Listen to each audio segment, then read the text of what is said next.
alegria poder estar aqui com vocês nessa tarde. E eu gosto de começar o encontro. Nós vamos fazer um momento de respiração consciente.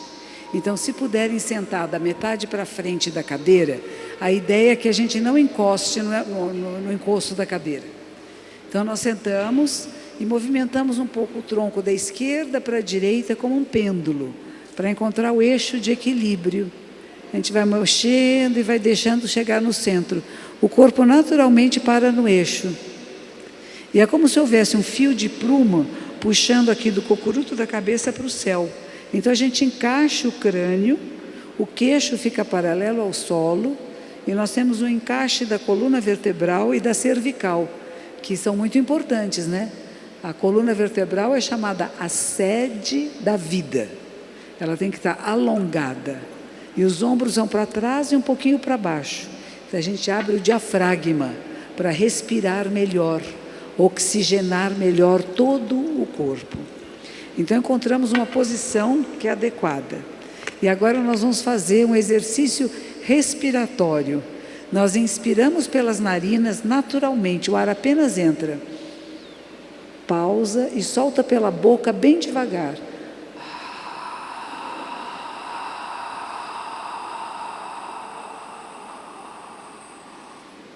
É abrindo a glote e fazendo um som. É um exercício de respiração.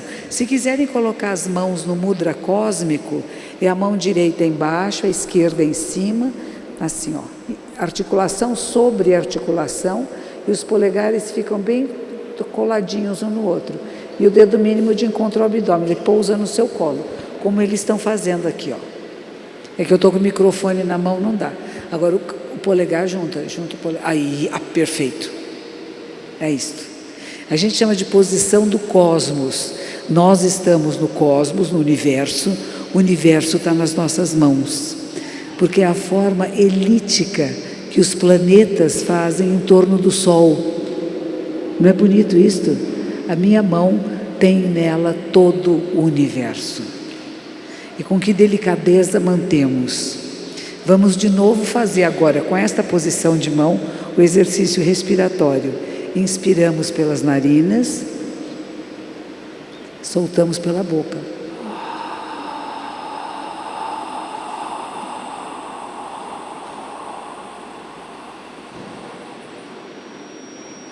E uma última vez, tornamos a inspirar.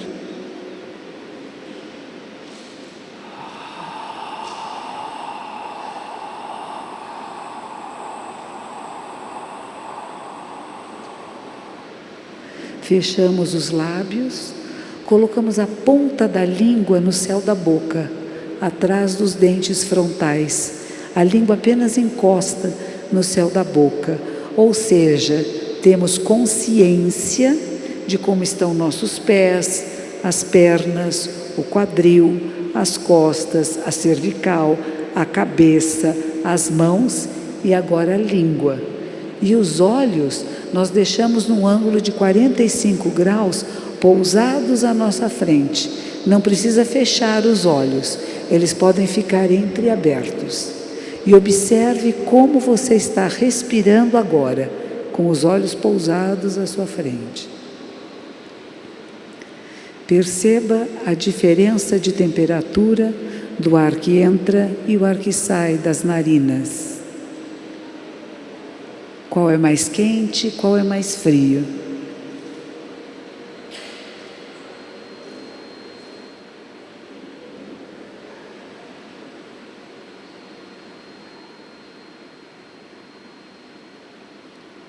Sentimos a temperatura da sala.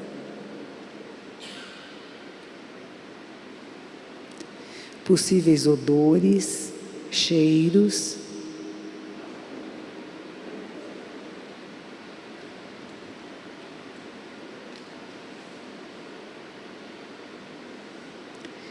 Percebemos todos os sons próximos e distantes.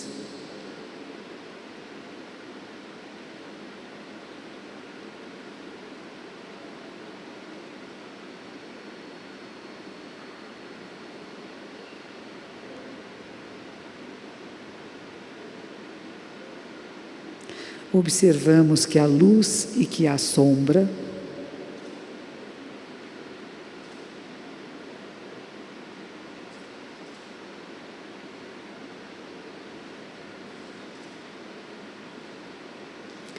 Sentimos na pele as roupas que nos cobrem, a diferença entre as partes cobertas por roupas e as partes descobertas.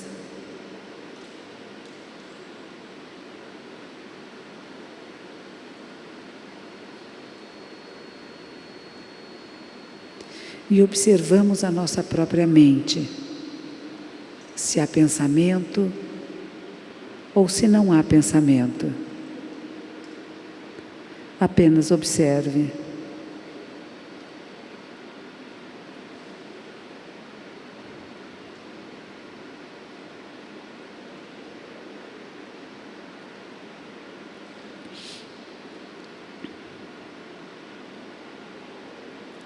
Se houver pensamentos, verifique se você pensa imagens ou palavras, ou ambos.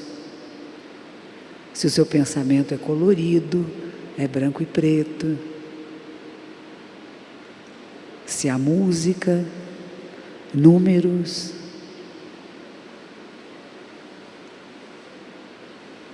Memórias.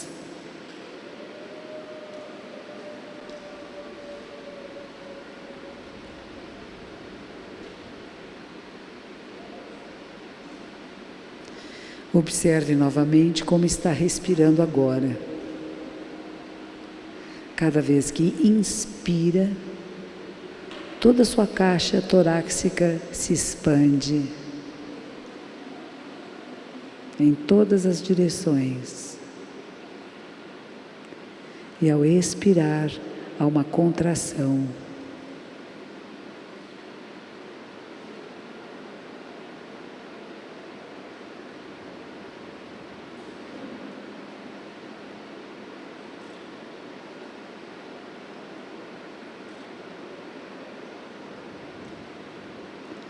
Perceba novamente a diferença de temperatura do ar que entra e o ar que sai das narinas.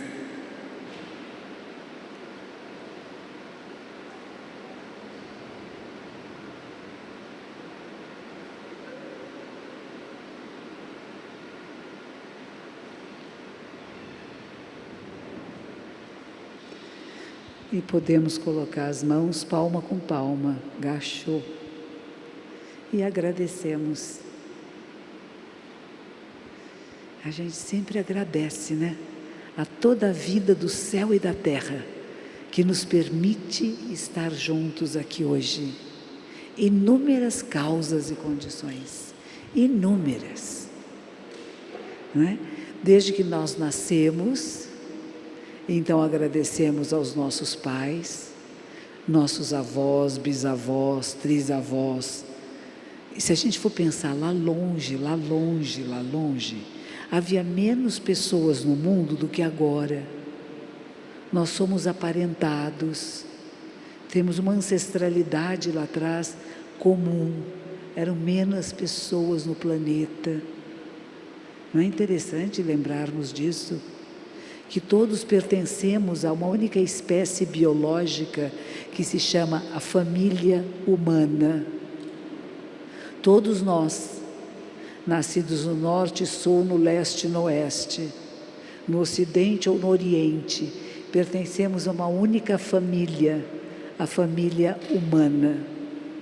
Podemos nos casar, acasalar com pessoas de qualquer parte do planeta, nossos bebês podem ter bebês. Isso caracteriza uma família biológica. Não é bom isso lembrarmos-nos? Porque às vezes fazemos diferenças, e elas existem, as diferenças existem, não há duas pessoas iguais nesta sala, cada uma de nós é único, podemos ser até parecidos, pode até ser irmãos gêmeos, mas cada um é único, tem seu papel, função e posição no mundo. Somos parecidos, semelhantes, mas não iguais. A nossa Constituição diz isso, não diz? São todos iguais perante a lei. Mas não pode. Não pode. Quem tem vários filhos, você trata todos da mesma maneira, não vai dar certo. Tem um que é mais sensível, um que é mais doentinho. Eu gosto muito da Rosa. A Rosa, vocês conhecem, ela me acompanha há muito tempo. Ela tem 3 meninos. Um dos meninos dela, desde que nasceu, tinha bronquite asmática. Ela precisou cuidar dele diferente dos outros. Para este, ela precisava dizer, pôs o casaquinho, está comendo direito, ela precisa de uma atenção especial, porque ele tinha uma necessidade especial. Ela não pode tratá-lo da mesma maneira que os outros. Os outros podem ficar andando descalço, na chuva, correndo, jogando futebol. Ele, se fizesse isso, ficava mais fraquinho. Então, cabe a nós percebermos que não podemos tratar todos da mesma maneira. Podemos tratar todos com respeito, com o mesmo respeito e dignidade, mas percebendo qual é a necessidade verdadeira de cada um. Não aquilo que eu acho que tem que ser. Eu conheço uma senhora que ela era professora de educação física, numa grande empresa. Teve um acidente e ficou tetraplégica. E de repente, depois de uns 6 meses, a empresa telefonou para ela e disse, você não vai voltar a trabalhar? Ela falou assim, como é que eu posso trabalhar se eu estou numa cadeira de rodas? Como é que eu vou dar aula de educação física numa cadeira de rodas? Eles disseram, você pode fazer planilha, volte para cá. Isso é uma empresa boa, né? Volte para trabalhar, não fique em casa. E ela voltou. E ela começou a fazer planilhas, continuou dando aulas. Ela falava para as pessoas, ela não podia mostrar o exercício, mas ela podia dizer para as pessoas o que fazer. E ela se tornou uma palestrante. E nós estávamos juntas num evento, e ela fez a palestra antes de mim, e ela deu a seguinte analogia que achei muito rica. Imagine que tem 3 crianças que querem assistir um jogo que fica do outro lado de uma cerca. Tem um menino altinho, esse menino, ele enxerga um pedaço do jogo. O outro, mediano, não enxerga nada, e o pequenininho, nada de nada. E aí nós vamos tratar todos iguais. Nós vamos dar 3 caixotes da mesma altura para eles. O mais alto vai ver o jogo muito bem. O mediano vai ver o jogo, o pequenininho continua sem ver nada. E nós achamos que somos justos, porque estamos tratando todos iguais. Não podemos tratar todos iguais. A maneira que você fala com seu filho não é a maneira que você fala com seu avô. São pessoas diferentes, de eras diferentes, analogias diferentes. Temos diferente respeito. No Japão, isso é muito interessante, porque tem vários níveis de conversa. Eles chamam go. Você vai falar de uma maneira respeitosa com pessoas que são mais velhas que você, pessoas que têm cargos acima de você. Não só você fala de uma determinada maneira, com mais respeito, mais propriedade, como você nunca fica numa posição física acima de uma pessoa que é acima de você. É interessante isso, nós não nos damos conta, mas isso importa muito. Eu tenho um praticante em Campina Grande, na Paraíba. Ele é um professor de geofísica e ele é um homem muito baixo. E ele dizia para mim, a senhora não sabe o que é a situação de um homem baixo. A gente não é respeitado no mundo pela altura. Nunca me passou isso pela cabeça, né? Mas isso é muito sério, porque vem uma pessoa e fala com você de cima para baixo. Percebe como a nossa posição física é importante num diálogo? Você está sentada numa cadeira, chega alguém e começa a falar com você, você está bem, está tudo bem com você? Já está de cima para baixo. Quando eu cheguei no Japão, no Japão, se você vai falar com uma pessoa superior a você, você se ajoelha no chão, né? Porque está todo mundo sentadinho no chão. Então você se ajoelha para falar. E eu, querendo ser muito educada, da maneira que nós educamos aqui no Brasil, né? Você entra na sala de um superior, você não senta se não pedirem para sentar, né? Você vai na sala do seu chefe, já chega lá, já senta, põe o pé na mesa. Não, você fica em pé, na frente da mesa, né? Esperando que a pessoa diga, não, por favor, sente-se. Se a pessoa não disser sente, a gente não senta. Eu ia na sala da minha superiora, a madre superiora do mosteiro, e ficava em pé na porta falando com ela. O que eles falaram? Que eu era muito, que eu não tinha humildade, que eu não me abaixava para falar com a superiora, mas eu achei que eu estava certinha. Eu estou sendo educada, maneira brasileira, né? Estou falando com a senhora e ela ali embaixo. Um dia, estou andando no corredor do mosteiro e tem uma monja junto comigo. E lá vem vindo a nossa superiora. Na hora que a superiora vem vindo, ela se ajoelhou no chão na hora. Ai, pô. E eu falei, nossa, por que você está fazendo isso? Ela disse assim, é a superiora. A gente não fica no mesmo nível dela. A gente fica fisicamente mais baixo do que ela. A gente não se dá conta, mas existe uma linguagem corporal que é muito forte, mesmo que não seja cultural. Você se impõe ao outro, você fica de cima do outro, você põe a mão por cima do outro. Quando vocês verem esses filmes que passam principalmente presidentes de vários países, é muito interessante. Quem é que põe a mão no ombro do outro, de cima para baixo? Vem, meu amigo, eu estou acima de você. São pequenos gestos, são pequenas atitudes em que você coloca a sua posição em relação ao outro, aquilo que você sente em relação ao outro.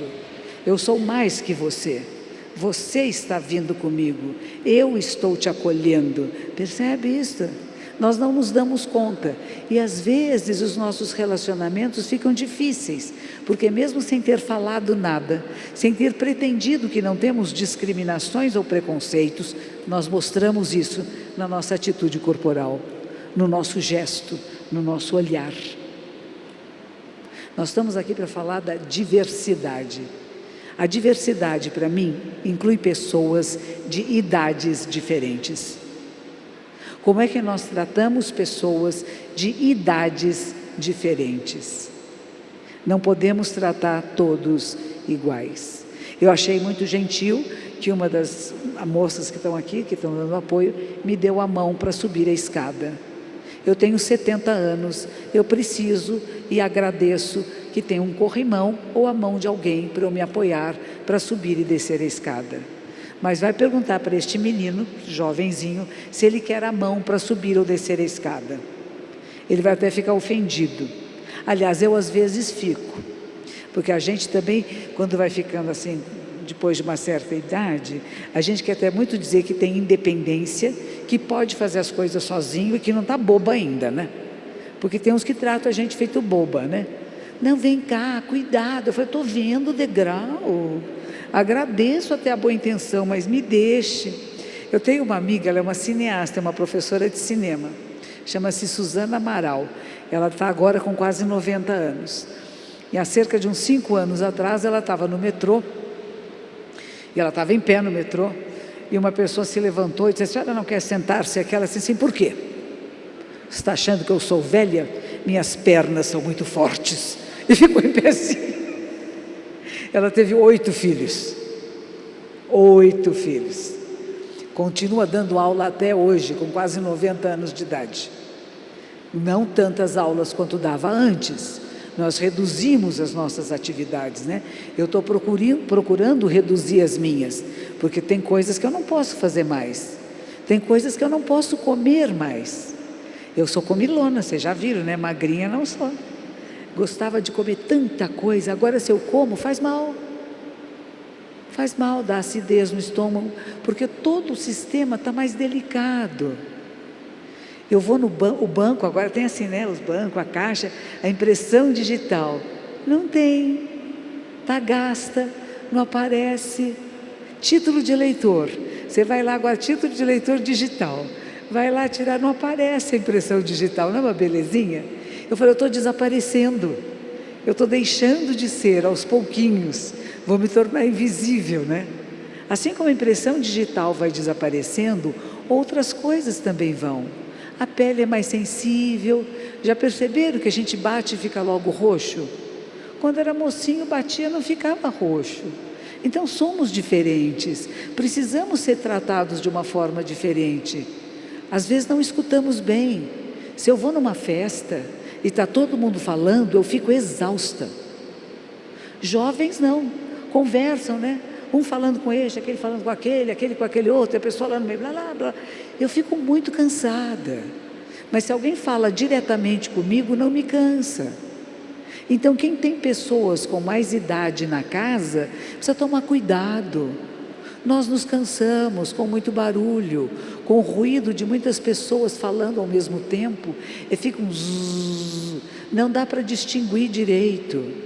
É um grande esforço prestar atenção em alguém que esteja ao seu lado. Então, se vamos falar com uma pessoa de mais idade numa festa, nós vamos convidá-lo em um lugar mais quieto. E vamos falar diretamente com essa pessoa e ouvir a sua resposta. Isso é o primeiro caso da diversidade que eu considero.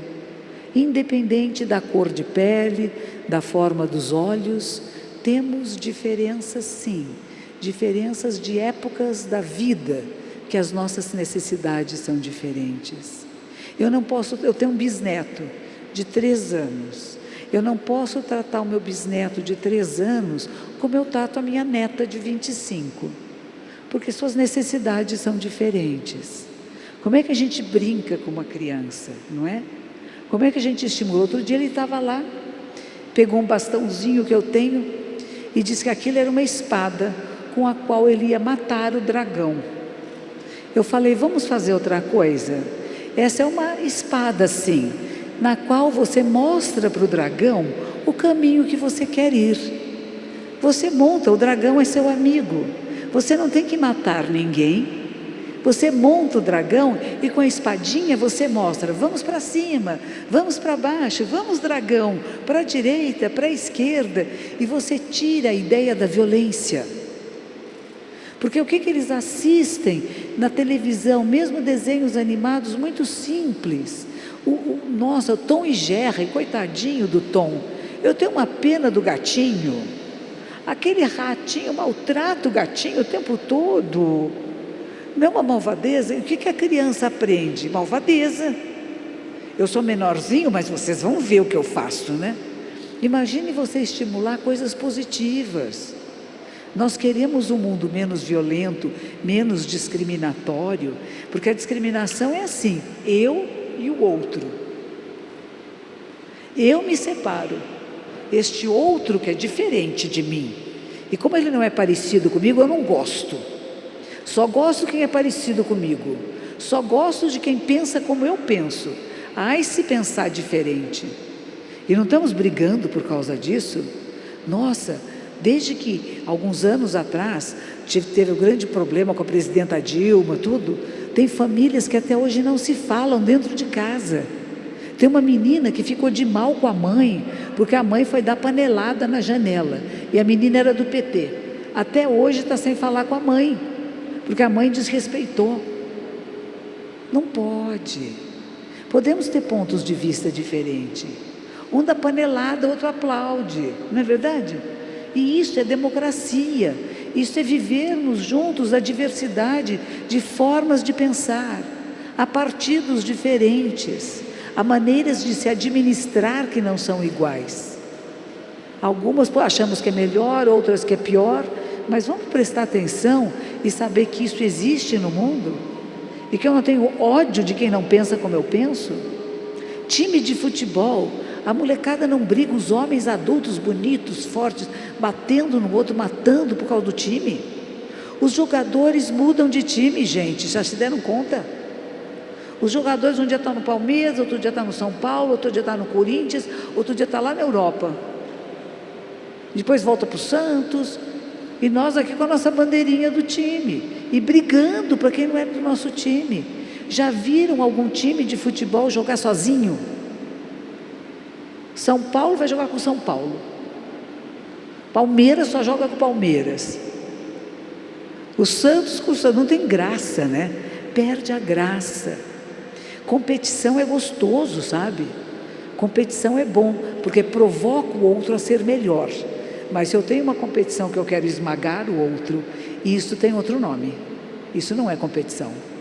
Competição, coisa que se faz numa arena esportiva. Todos concordamos com as mesmas regras. Vamos jogar pelas mesmas regras? Temos transparência no que fazemos?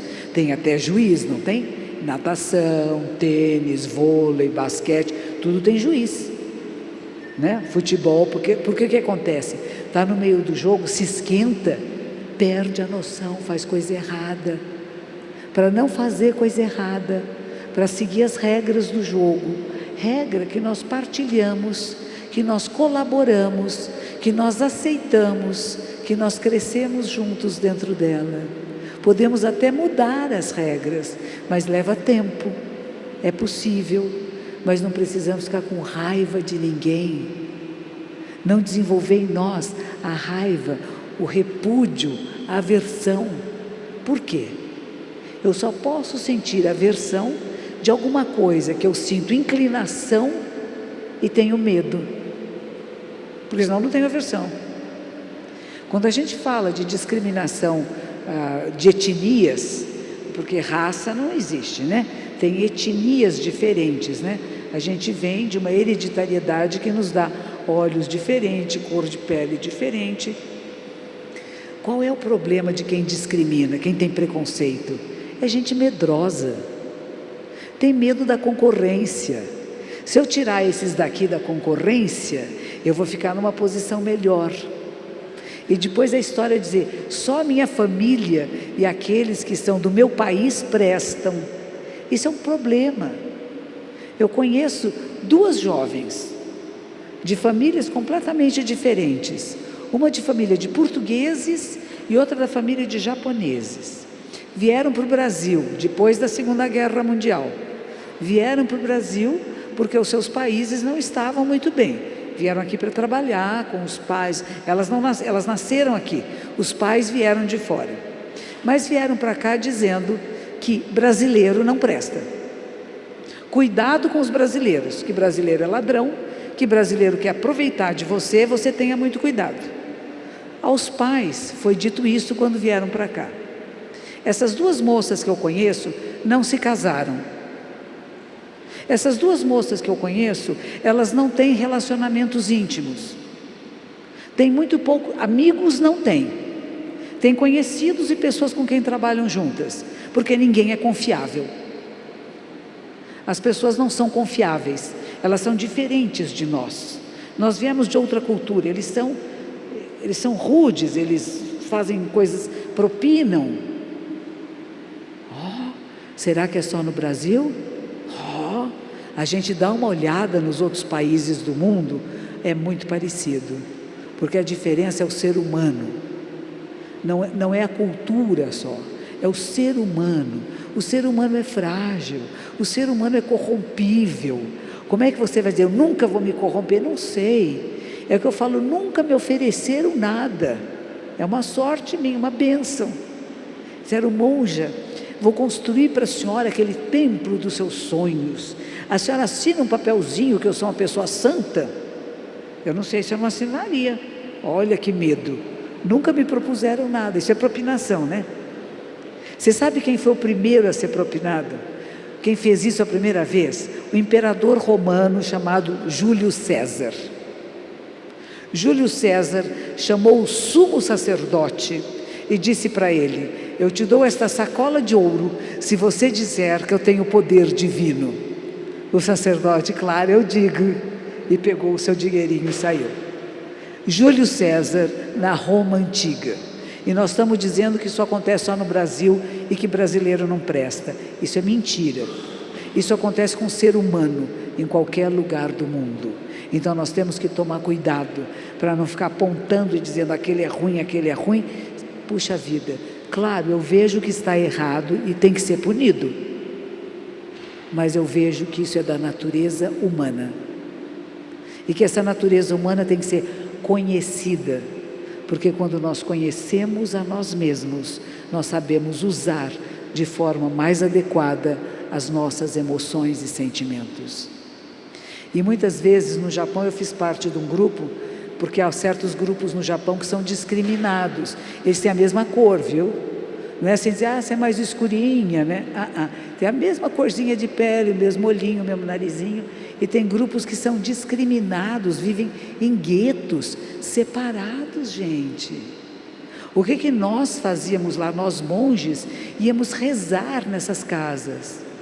E a gente falou, a única maneira de romper discriminação é contato.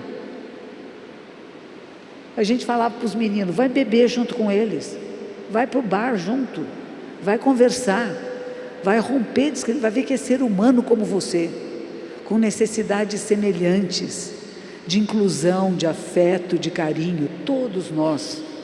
Seja qual for a nossa etnia, qual for a nossa idade, qual for a cor da nossa pele, qual for a nossa sexualidade, todos nós humanos precisamos de afeto, de inclusão e de carinho. Quando nós excluímos alguém, quando nós renegamos alguém, nós estamos contribuindo para uma sociedade de violência. Se nós queremos construir uma sociedade não violenta, uma sociedade que eu chamo uma cultura de paz, cultura de cultivar, que nem a gente planta cenoura, alface e cultiva, cuida. Nós temos que cultivar uma cultura de não violência. A cultura de não violência começa pelo respeito à diversidade. Respeito às pessoas que não são como eu sou, mas são seres humanos. Seres humanos que têm seu papel e sua função no mundo. A sua delicadeza, a sua sutileza, alguns deles mais fortes, outros mais fracos, fisicamente e emocionalmente, mas todos nossos irmãos e irmãs da Mãe Terra. A nossa mãe comum se chama planeta Terra. E se nós não nos unirmos e não cuidarmos juntos, nós desapareceremos. Há muitas guerras acontecendo hoje em países que parecem distantes. Há pessoas hoje matando outras pessoas. Há pessoas hoje jogando bombas em outras pessoas e mísseis. E a gente não pode admitir isso. Por nenhuma razão. Estive no Japão uma vez visitando Hiroshima. Hiroshima foi onde jogaram a primeira bomba atômica. Até hoje tem pessoas com doenças relacionadas à bomba atômica. Não é? É muito grave, é muito grave. Tem um museu em Hiroshima, é um museu incrível, com figuras de cera, mostrando o que foi a bomba atômica. E quando eu cheguei lá, tinha filas e filas de estudantes japoneses. As escolas públicas levam todas as crianças, pelo menos uma vez na vida, a visitar Hiroshima e a visitar o Museu da Guerra. E elas saem de lá em grupos, fazendo o compromisso de jamais permitir guerras e armas nucleares. Essa é a resposta. Por que o museu está lá? Não é para ficar com medo, é para saber que o medo é da guerra, o medo é da discriminação, o medo é da violência, e não do outro ser humano.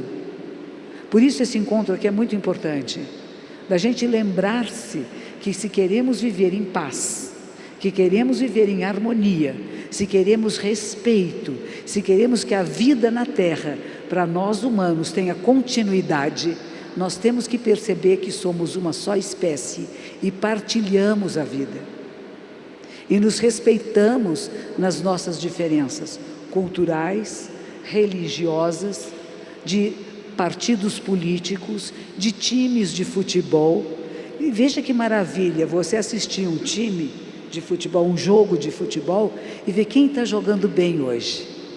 Quem é que foi melhor treinado? Às vezes tem um ótimo jogador, mas naquele dia ele não está bem. Sabe lá se brigou com a mulher dele, né? Quando briga com a mulher já chega meio triste no campo, né? Tem problema em casa, problema na família.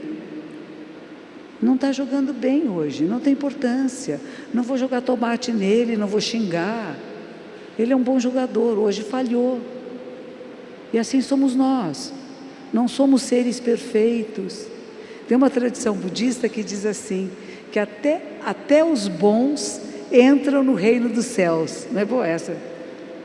Até os bons. Os malvadinhos entram tudo. A gente acha que só entra bom para o céu. Não, até os bons podem entrar. Tinha um mosteiro no Japão, e eles descobriram no mosteiro que tinha um monge que roubava. O monge tinha um problema, ele gostava de roubar. Roubava lápis do outro, era bobaginha, né? Mosteiro, ninguém tem dinheiro, não tem nada, rouba as coisinhas.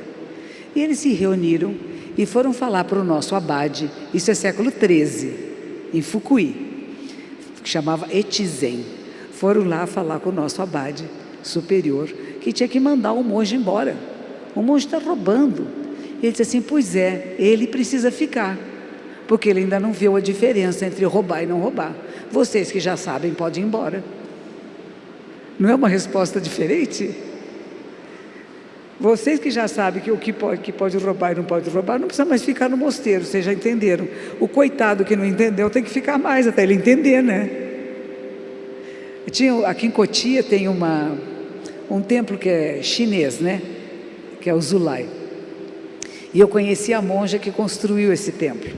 E foi muito interessante porque eles começaram a fazer um trabalho social com as comunidades carentes próximas do templo, e eles davam aula de artes marciais.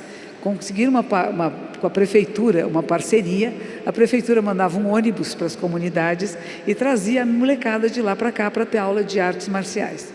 E ela tinha uma geladeira aberta, grande, onde tinha Guaraná, Coca-Cola, Fanta, essas bebidas, né?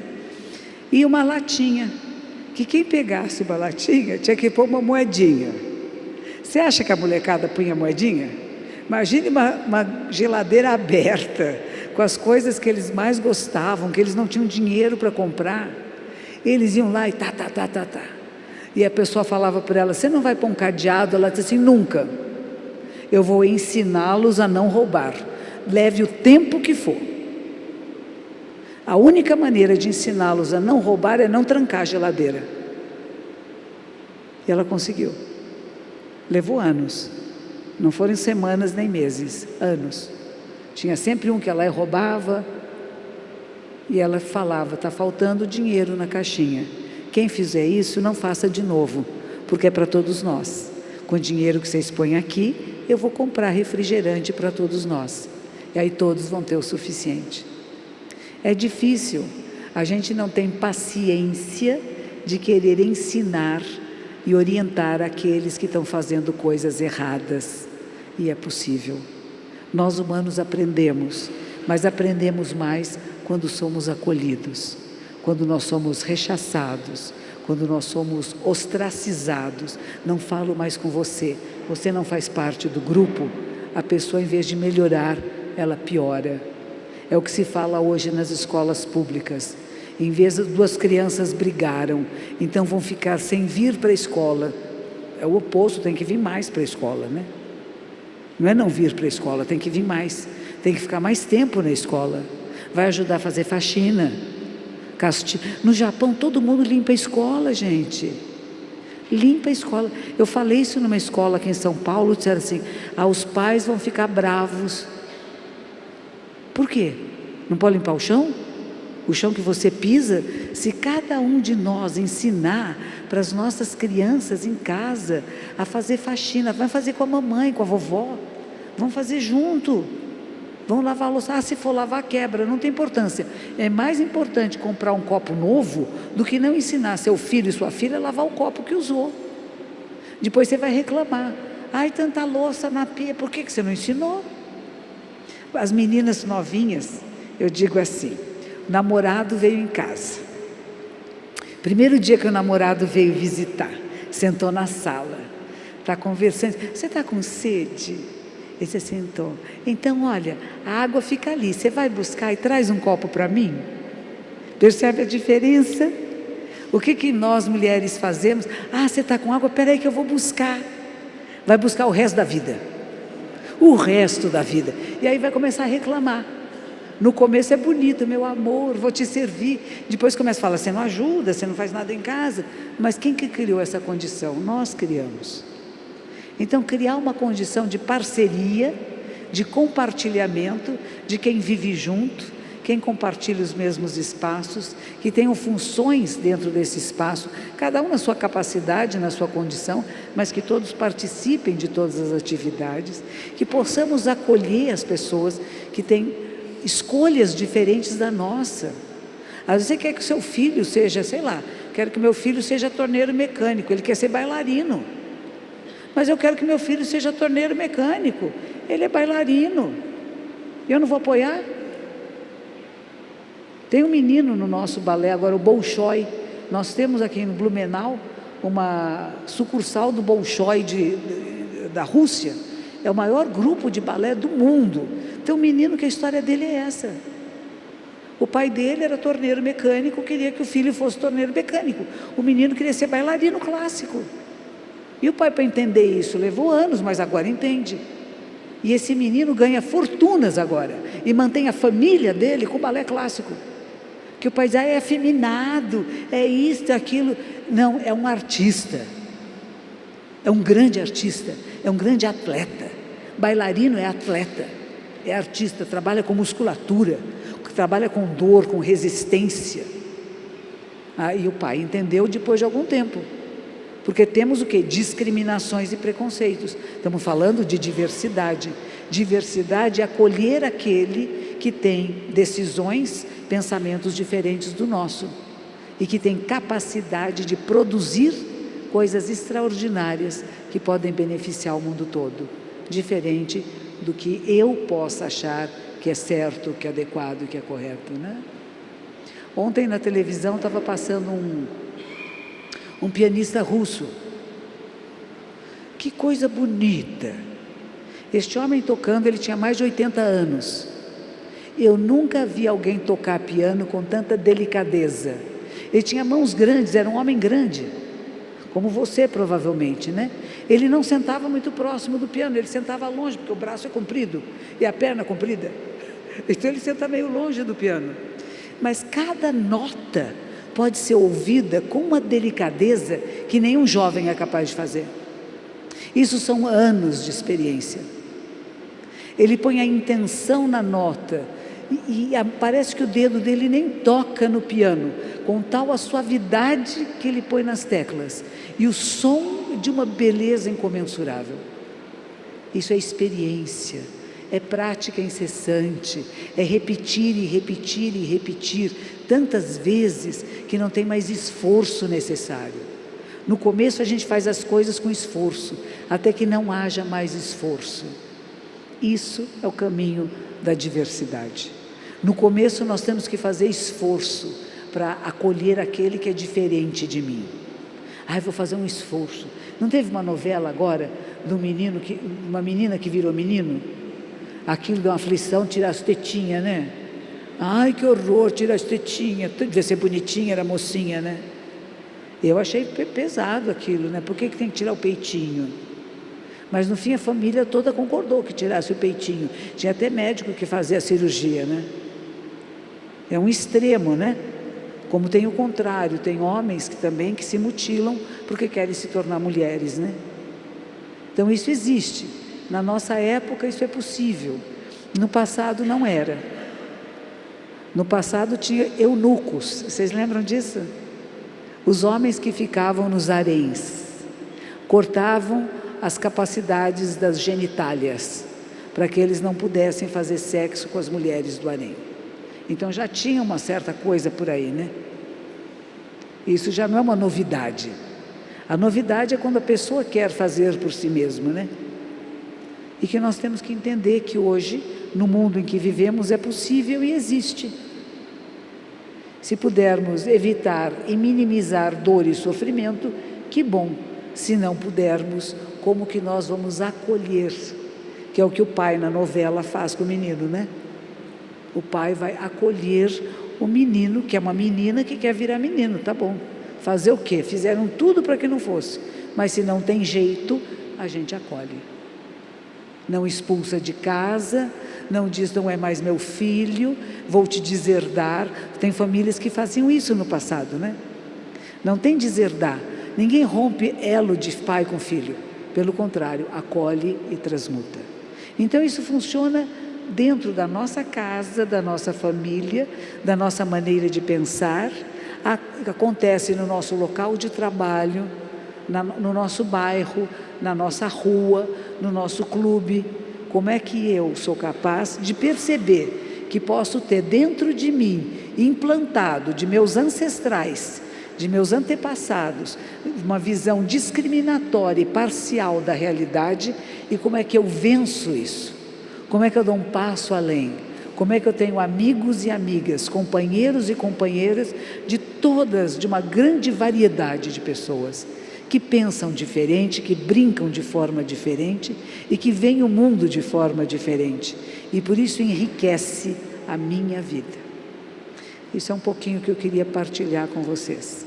Eu faço parte de grupos da diversidade religiosa, são pessoas de várias religiões diferentes, nós nos reunimos de tempos em tempos, rezamos missas juntos na Catedral de São Paulo, estive nas mesquitas, vou muitas vezes para sinagogas, já estive em muitas casas espíritas, em casas de umbanda e de candomblé, porque nós acreditamos que quando nos unimos nessa universidade, nós somos mais fortes, e o nosso propósito é criar uma cultura de paz, uma cultura de não violência, para que não haja guerras. Há violência no Brasil? Ela pode diminuir bastante? Pode, mas aqui não tem guerra. Tem gente que quer comparar, é como se fosse uma guerra. Não, não é não. Em guerra não tem prédio. Vocês veem fotografias, filmes da Síria, não vê? Toda bombardeada, está tudo cinzento, é tudo concreto quebrado no chão, não tem banco, não tem caixa econômica para ir, né? Não tem clube para ir, não tem escola para ir, não tem casa para voltar, não tem roupa para vestir, não tem comida para comer. O que existe no Brasil, a violência no Brasil, não é guerra, e não vai se tornar uma guerra, porque nós não vamos deixar, nós não vamos permitir, nós vamos acolher a diversidade, nós vamos respeitar pessoas diferentes, nós vamos punir aqueles que são errados, mas punimos a falha e não a pessoa, não odiamos ninguém, não desenvolvemos em nós a raiva, o preconceito, aquele é rico, só pode ser ladrão, não, ele pode ter trabalhado a vida inteira para comprar um carro, né? E sem querer a gente discrimina também. Eu tenho um aluno que ele foi funcionário público a vida inteira, diz que hoje é dia do funcionário público, né? Eba! Ele foi funcionário público a vida inteirinha. Na aposentadoria ele comprou um carro, um Chevrolet, que era o sonho da vida dele, que é o tal do Chevrolet. E um dia ele veio, o meu templo ficava lá no bairro da Liberdade, e ele veio guiando o Chevrolet dele todo contente, quando uma pessoa, ele para num sinal luminoso, uma pessoa dá um chute no carro dele, seu ladrão, falou para ele. Porque ele tinha um carro grande, ele devia ser ladrão. Ele nunca mais usou o carro, só para dar volta no quarteirão. Não pode, isso é discriminação. Se é rico é ladrão? Não. Tem gente que ficou rica, rico não, comprou um carro bom, tem uma boa casa, porque deu duro a vida inteira, porque soube economizar, soube usar seus meios, não é porque é ladrão, não é? E a mesma coisa, dizer, pobre também é ladrão, se é pobre, chegou um menino pobre aí, deve ser assaltante, não é assaltante o menino, é um menino correto, honesto, que trabalha, ele não veio assaltar ninguém. Então a gente tem que parar, o preconceito é isso, a discriminação é essa. Eu não vejo a realidade como ela é, eu projeto nessa realidade coisas, e às vezes eu estou errado. Poder ver o que é como é uma condição nossa humana, de desenvolver o olhar que vê o que é como é. Este é bom, este não é tão bom, aquela pessoa está escondendo uma coisa, por que será? Não tem pessoas que fazem coisas erradas e nunca dizem que fizeram? Elas têm medo de punição, às vezes apanharam na infância, às vezes tiveram um pai muito violento, a mãe muito violenta, né? Se errou, não fui eu, porque está com medo, aquele medo infantil ainda, de confessar, puxa, eu falhei, fui eu sim, eu vou prestar mais atenção, desculpe, eu não devia ter feito isso, escapou. Percebe? A gente reconhecer a nossa falta e a gente se comprometer a corrigir os erros. Não é errando que se aprende, né? É corrigindo o erro. Percebo o erro, que às vezes é meu, às vezes dos meus ancestrais, e eu vou corrigir o erro. Vou combinar com uma história que eu gosto muito de um pajé. Fui fazer um encontro de yoga e esse pajé foi convidado. E o pajé fez uma roda e disse assim: eu posso fazer para vocês um pedido, eu posso realizar um pedido que vocês tenham. E ficou todo mundo muito assim: o que a gente vai pedir, né? Um pedido, né? A maioria pediu saúde e tudo. E no final ficamos conversando e alguém disse assim: o senhor não tem raiva dos portugueses? Os portugueses massacraram os indígenas. Ele disse assim: eu não converso essas histórias com meus netos, porque a minha função, eu saí da minha tribo, onde eu era pajé, coloquei um outro pajé no meu lugar, porque eu sou pajé no mundo, e eu quero fazer com cada pessoa que eu encontro um membro da minha tribo. Para isto, eu não vou estimular meus netos a ter raiva dos portugueses. Aquilo que foi feito, feito está.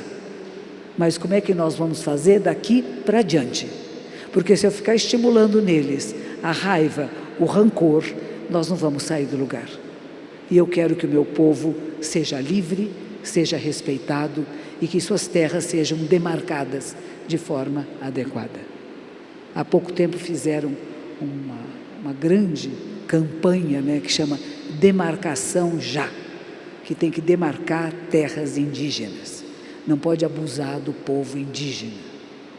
Ele nunca será diferente do que um povo indígena é. Que bom, que maravilha, que são os cuidadores da terra, que chamam as árvores do povo de pé. Percebem que tudo é vida e, portanto, cuidam de tudo. Nós temos que aprender com os povos primitivos, com os povos indígenas, a cuidar. Tudo está vivo. Cada planta, cada pedra, cada parede. Será que nós cuidamos? Esse cuidar amoroso e respeitoso a tudo que existe vence, supera a discriminação e aprecia a diversidade. Eu espero que todos nós possamos apreciar a diversidade, apreciar valores diferentes, de olhares diferentes, de aptidões diferentes, que enriquecem a nossa vida. Muito obrigada pela sua presença, pelo seu olhar, que enriquece também o meu olhar. Muito boa tarde.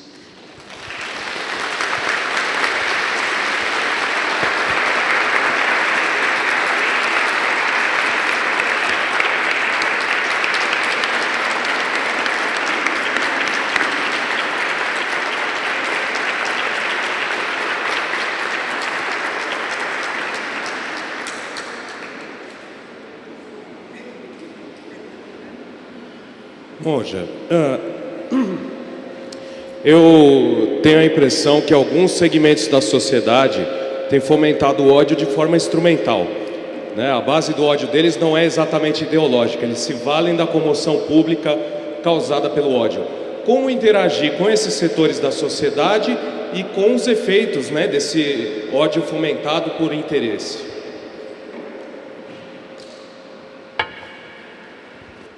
Eu acho que a coisa mais importante é que nós temos clareza mental, de não sermos manipulados. O que ele está falando é de manipulação, né? As pessoas pegam determinados momentos e manipulam a realidade. E a gente, se não tiver muito esperto, cai na história.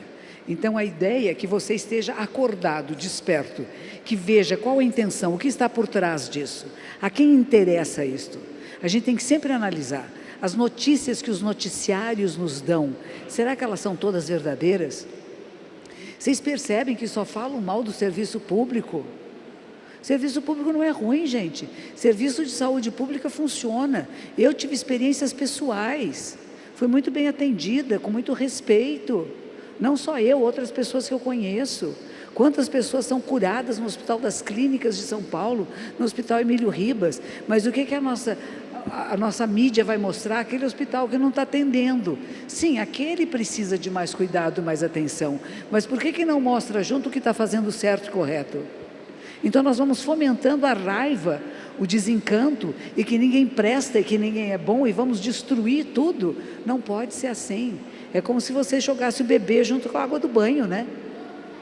Não pode cultivar ódio por ninguém, por nada.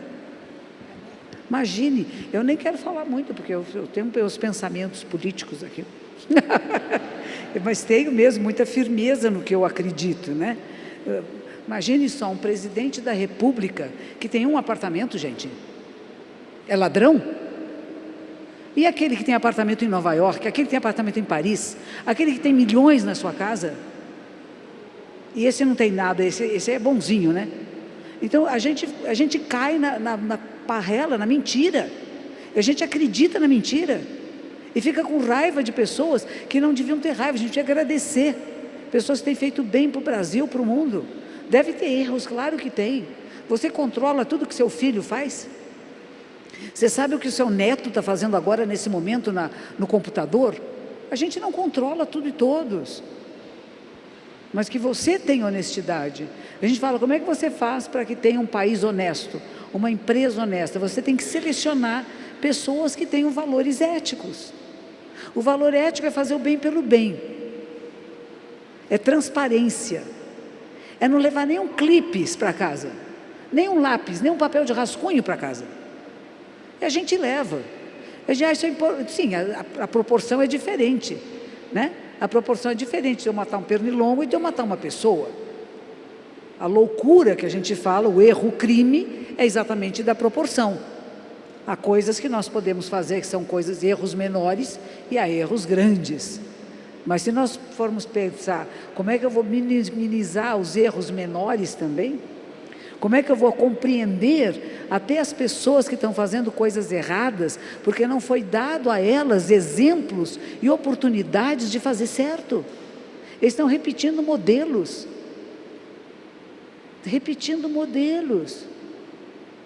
Então a gente tem que entender e não cultivar ódio, gente. Eu posso ser contra, eu posso dizer, não, essa pessoa tem que ser presa, é verdade, ela não se arrepende, que pena, tomara que algum dia tenha capacidade de visão e de se arrepender, mas eu não odeio a pessoa. Uma vez, há um tempo atrás, estavam sequestrando muita gente aqui em São Paulo, alguns anos, né? E uma prima da minha mãe me telefonou perguntando se eu não podia fazer parte de uma campanha de oração que estavam fazendo para libertar 2 meninas que tinham sido sequestradas. E ela disse, todos os dias, fazem mais de um mês, que todos os dias, às 6 horas da tarde, a gente reza o terço. Embora você não seja católica, mas você podia fazer uma prece sua, também às 6 da tarde, para que libertem as crianças. E eu disse, eu faço, se nós incluirmos os sequestradores. Eu faço a prece se nós incluirmos quem sequestrou as meninas, porque eles precisam de prece também. Porque se eles não precisassem de prece, não estavam fazendo besteira. Aí elas falaram, tá bom, então hoje às 6 da tarde, nós vamos rezar e vamos incluir que os sequestradores estejam bem, que eles tenham a capacidade de devolver as crianças e que eles não sejam feridos. No dia seguinte foram soltas. Parece mágica, né? Porque o ódio saiu, a raiva saiu. E você começa a compreender que mesmo aqueles que vão fazendo coisas erradas são vítimas de uma sociedade, de uma cultura de violência. E que não é uma ou 2 pessoas. E o que nós precisamos fazer é serzir. Há um tecido social que foi dilacerado. E esse tecido só vai ser consertado com serzimento. Serzir leva tempo, paciência e perseverança. Você tem que pegar cada fiozinho desses e de novo inserir no tecido. É uma arte, a arte de serzir o tecido social. Ele não é feito com mais furos, com mais violências, nem com ódio. É feito com carinho e com respeito. Hoje nas escolas usa-se muito isso. 2 crianças brigaram. Não são só os 2 que vão ser chamados, vão ser chamados todos na classe. O que está acontecendo aqui? Por que isso aconteceu? E vão ser chamados todas as famílias. E juntos, todos, têm que refazer a tessitura que foi rompida. Não é uma pessoa responsável, são todos nós. Se somos todos nós, somos todos corresponsáveis para servir de novo, refazer uma tessitura social de respeito à vida, de respeito ao outro e não desenvolver ódio, raiva e querer o mal de alguém. Isso não pode caber numa sociedade.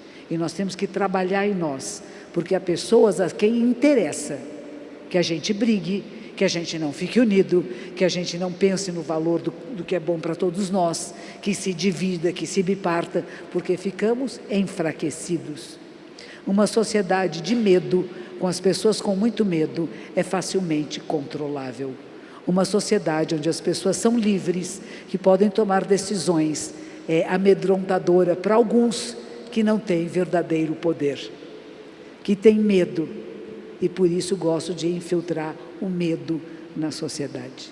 Então a gente fala que o maior presente que você dá a alguém é não medo. Não medo é não raiva, não rancor, não vingança, mas transformação por tecer novamente relacionamentos de respeito e de harmonia. É por aí que eu acredito que nós temos que caminhar. Muito obrigada pela sua pergunta, obrigada a todos vocês que pacientemente me ouviram. Eu espero que uma ou duas palavras tenham servido para que nós possamos refletir em nós mesmos. Onde é que está aquele meu pedacinho que ainda não acredita nisto? Onde é que está meu pedacinho que ainda tem discriminações e preconceitos, para eu trabalhar isso em mim, para eu me aproximar da pessoa que eu acho que eu sinto aversão? Não, eu preciso conhecê-la, entrar em intimidade, vamos comer junto, vamos conversar, para eu perceber que é um ser humano tão sensível, tão doce, tão necessitado como eu mesmo. Muito obrigada.